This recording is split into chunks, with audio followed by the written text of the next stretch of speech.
Hello tout le monde et bienvenue dans cette première petite review tech terrain du studio 4D2. Générique.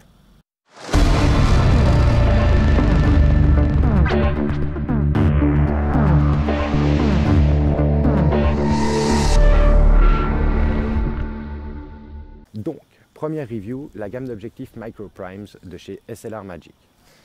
On a commandé ces objectifs en début janvier, on les a reçus il y a un peu moins d'un mois maintenant, au moment où je vous parle.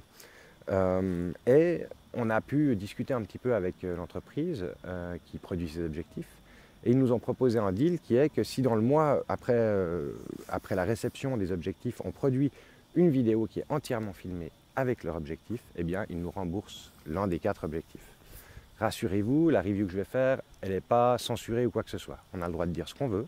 On peut parler honnêtement de ce qu'on a utilisé. Pour le moment, c'est assez frais. On ne les a pas utilisés sur beaucoup de tournages. Donc, c'est pour ça que ce n'est pas un feedback vraiment en profondeur. Hein. C'est quelque chose d'assez simple après une journée de tournage en utilisant le setup. Donc, on a ce deal avec eux. C'est pour ça qu'on vous sort une vidéo maintenant. On est juste à la fin de ce mois-là. Ça fait un mois qu'on a ces objectifs. On les a sortis 2 fois pour le moment. Donc, on se réjouit de pouvoir partager ça avec vous pour le prochain projet qui va sortir d'ici quelques semaines, on l'espère. Aujourd'hui, là, je suis dans mon jardin, donc bienvenue à la maison. Vous me voyez à travers l'objectif 75 mm T1.5 de la gamme Micro Prime de SLR Magic.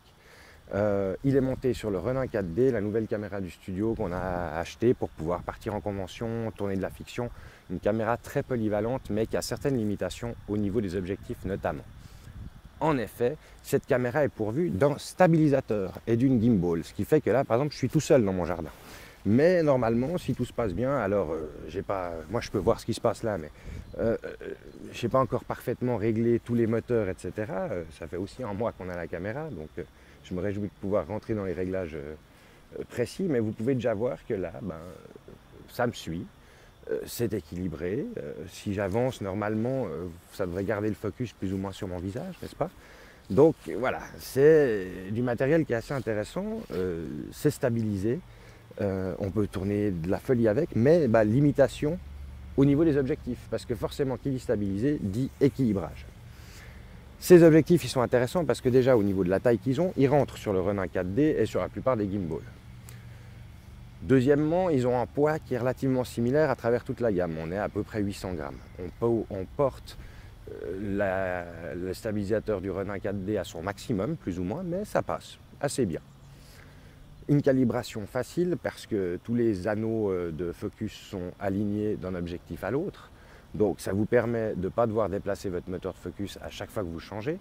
Vous pouvez calibrer chaque objectif dans la banque de données du Ronin pour pouvoir ensuite le stabiliser correctement et avoir votre focus qui est correct chaque fois. Ça vous demande juste au moment où vous changez l'objectif de recharger le profil de calibration que vous avez fait par rapport au bon objectif. Donc là, vous me voyez à travers le 75 mm, la plus longue focale qu'on a achetée. Vous allez pouvoir voir dans quelques instants, on va vous mettre quelques extraits d'un projet qu'on a filmé il y a une semaine, au marché rue, un col de chez nous. Il y avait de la neige, c'était très sympathique. Et puis, on va vous montrer quelques extraits. Le film complet, le court-métrage complet sortira un peu plus tard. Mais comme ça, vous pouvez déjà voir ce qui se passe. Donc 75 mm, c'est maintenant. Dans les extraits plus tard, vous allez pouvoir voir le 18 et le 35 mm. Les points forts de ces objectifs, donc l'équilibrage sur les gimbals, c'est assez agréable. Le moteur focus, c'est assez agréable. Troisième point, le budget. Toute la gamme, chaque objectif se situe entre 350 et 500 $ à peu près. Donc c'est des objectifs cinéma qui sont très très bas prix. Objectif cinéma complètement métallique, verre métal, pas de partie en plastique, donc vous avez vraiment des bêtes dans les mains. Hein. Elles sont solides, c'est vraiment vraiment qualitatif. Là où on a forcément une contrepartie, parce que à des si petits budgets, il y a forcément une contrepartie quelque part. La seule que pour moi j'ai trouvée, enfin les 2 seules que j'ai trouvées, sont le souffle de focus, donc le moment où vous passez du focus infini au focus le plus proche, vous avez un changement de cadre qui s'apparente à un zoom. Ça peut être désagréable si vous avez des projets uniquement basés là-dessus, mais en même temps, c'est une contrepartie qui est généralement assez logique, car c'est la chose la plus recherchée dans les objectifs très haut de gamme, à savoir des objectifs qui dépassent les 20 000 francs. Certaines autres marques arrivent à le faire en dessous de ces prix-là, mais il faut savoir que les objectifs cinéma, c'est notablement cher. Deuxième point, petit point négatif, ils annoncent des ouvertures de T1.3 à T1.5 sur la gamme. Alors certes, ça ouvre à T1.3, T1.5, mais à T1.3, on est très très soft. On a vraiment une sorte de voile qui donne un côté un peu rêve, un peu dreamy comme ça, qui n'est pas forcément ce qu'on recherche.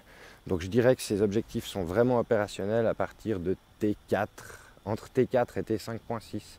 On est à un focus qui est très très respectable, qui est très très propre et qui est assez agréable.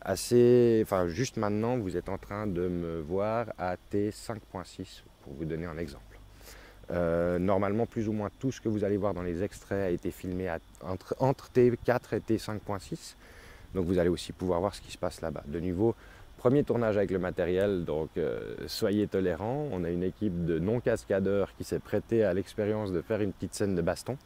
Mais vous allez pouvoir voir ces extraits et nous dire ce que vous en pensez. Voilà. Deux petits défauts, le souffle de focus, un peu soft à l'ouverture max. Les avantages, format léger, enfin léger, 800 grammes, c'est un objectif cinéma. Complètement métal et verre, assez petit, bac de focus aligné. Ça passe sur un stabilisateur comme le Ronin, donc vous pouvez le faire passer aussi sur d'autres appareils. Hein. C'est une monture Sony, donc vous allez pouvoir le faire passer sur un Sony A7 ou à travers d'adaptateurs sur d'autres boîtiers comme un Canon ou autre. Il n'y a pas de problème de ce côté-là. Donc franchement, moi je suis assez convaincu par ces objectifs. Si vous vous lancez, vous n'avez pas besoin de prendre toute la gamme en 35 mm, en 50 mm. Si vous commencez par ces deux-là, c'est déjà super intéressant peut-être, ou 18-50.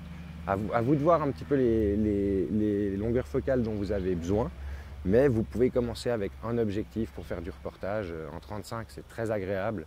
Et puis, ça ne vous casse pas complètement le porte-monnaie. Vous pouvez l'adapter sur un boîtier normal.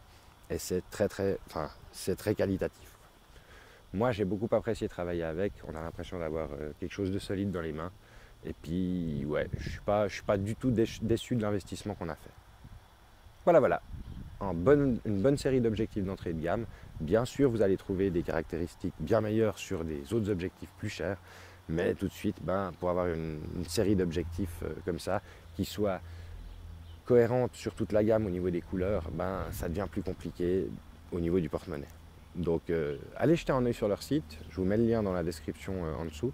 On vous passe les extraits, on se retrouve juste après pour la conclusion. Et puis profitez bien.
Et nous revoilà après ces petits extraits, j'espère que ça vous a plu. C'était donc un petit shoot d'une après-midi, on a en tout et pour tout eu 4 à 5 heures de temps pour tourner tout ça, improviser une petite scène de cascade. Vous allez voir le produit fini d'ici quelques semaines, une fois qu'on aura passé ça à la colo et au son. On se réjouit de pouvoir vous montrer ça. Pour le moment, les images ont été, donc, comme je vous le disais, juste passer de D-Log à Rec 709 avec un petit lutte par-dessus, un petit équilibrage à travers les différents plans, mais rien de bien méchant. Donc vous pouvez voir en gros ce qui ressort avec ces objectifs, vous faire une idée de si ça vous plaît, si ça vous plaît pas. Une petite errata par rapport au début de la vidéo, je me suis en effet planté sur les indices d'ouverture de ces objectifs, donc on va reprendre dans l'ordre. On a le 18 mm à T 2.8, on a le 35 mm à T 1.3, voilà, j'allais me replanter. On a donc le 35 mm à 1.3, le 50 mm T 1.2 et le 75 mm à T 1.5. Voilà, voilà, j'ai les trois petites bébêtes, trois des quatre petites bébêtes devant moi. La quatrième est sur le Ronin en train de me filmer à l'instant. C'est donc le 50 mm que vous voyez en ce moment. En début de vidéo, c'était le 75 mm, oui. Et pendant les extraits que vous avez pu voir normalement le 18 et le 35 mm à l'œuvre. Donc voilà toute la gamme, c'est intéressant, les couleurs sont vraiment cohérentes du 18 jusqu'au 75, donc c'est vraiment cool. Et de nouveau, bah là je ne sais pas si vous pouvez le voir très très bien, je vais juste contrôler, mais les bagues de focus en effet sont parfaites même si les objectifs ne font pas exactement la même taille. Et c'est de là que vient le petit équilibrage qu'il faut faire entre chaque objectif, mais il est vraiment très léger parce que le poids est similaire et généralement sur la partie arrière de l'objectif, donc on a vraiment très peu de poids sur l'avant, donc un équilibrage assez simple lorsqu'on change. Voilà en gros mon petit feedback terrain de ces objectifs. On va refaire une vidéo un peu plus approfondie avec un peu plus de temps parce que là on est sous le timing de 1 mois pour pouvoir profiter de cette offre que nous a fait SLR Magic. Les points plus, les points contre, le budget, c'est un gros plus parce que c'est du très bon matériel pour le budget que ça demande. Les bagues de focus alignées, les points négatifs, soft à ouverture maximum. Voilà, c'est une petite contrepartie. Et ce fameux souffle de focus, je le traduis comme ça parce qu'en anglais ils le disent focus breathing. Donc si vous avez le terme exact en français, volontiers mettez-le dans les commentaires. Mais en gros voilà, lorsqu'on passe du focus maximum au focus minimum, on a quand même un changement de cadre qui est très visible. Voilà. Sinon, très bons objectifs. Moi, j'en suis satisfait. Ça remplit les besoins qu'on a pour le moment avec le studio pour pouvoir vous présenter du contenu de qualité et on est content de l'investissement. Donc, allez jeter un œil sur leur site. Ils ont aussi une gamme APO, donc apochromatique, qui est un petit peu plus cher, mais qui permet d'avoir un peu moins de problèmes d'aberration chromatique, bien que je n'en ai pas noté, malgré les shots très contrastés qu'on a fait dans la neige là. Je n'en ai pas noté à une ouverture de 5-6, ni à une ouverture de 4, donc pour moi c'est assez correct. Voilà. Première petite review tech terrain. De nouveau, on aura des review tech studio, dans le sens où on les tournera au studio avec un petit peu plus de shots produits, où vous pourrez voir un petit peu plus les détails de chaque produit, etc. Là, on a une petite contrainte de temps, et puis c'est aussi les petites reviews terrain de la maison, comme ça, pour vous montrer un petit peu que on n'est pas qu'au studio. Le département fiction démarre et on se réjouit de pouvoir vous présenter tout plein de choses. Des gros becs, on se retrouve très bientôt, que ce soit autour d'une table de jeu ou autour de discussions matérielles ou tout autre sujet intéressant. Je vous fais des gros becs, une nouvelle fois, je me répète, et à très bientôt.